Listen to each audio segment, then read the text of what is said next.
Une dystocie des épaules doit être envisagée dès lors que des difficultés excessives se font ressentir à l'expulsion des épaules ou, comme le montre la vidéo ici, lorsque la tête du fœtus se rétracte après avoir été dégagée.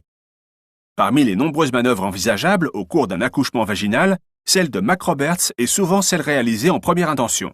Elle consiste à mettre en place une hyperflexion et une légère abduction des hanches. Il s'agit bien d'une abduction.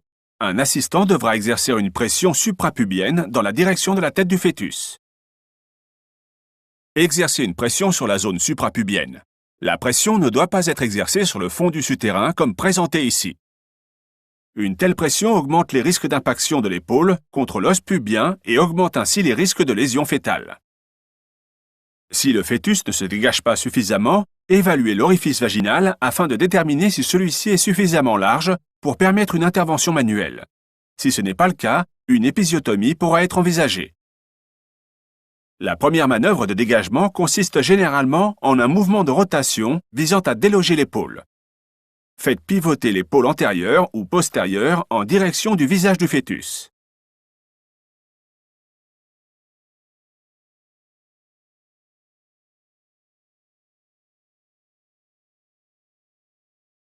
Parmi les autres options possibles, le dégagement du bras postérieur est envisageable, comme présenté ici.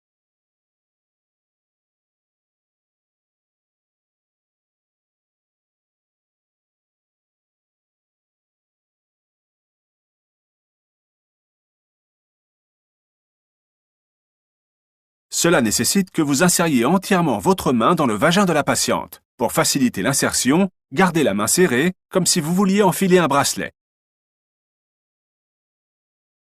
N'ouvrez pas la main, comme indiqué ici.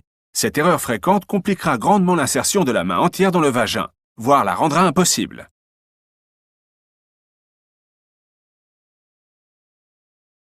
Une fois dans le vagin, attrapez le poignet du fœtus, puis pliez son coude et ramenez son bras au-dessus de sa tête.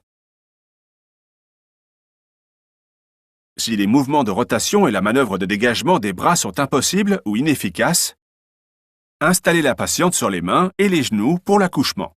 Il s'agit de la manœuvre de Gaskin.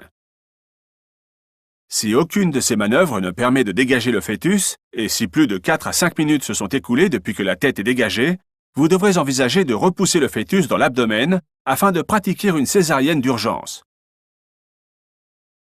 Des médicaments qui atténuent les contractions, comme la terbutaline, pourront être utilisés.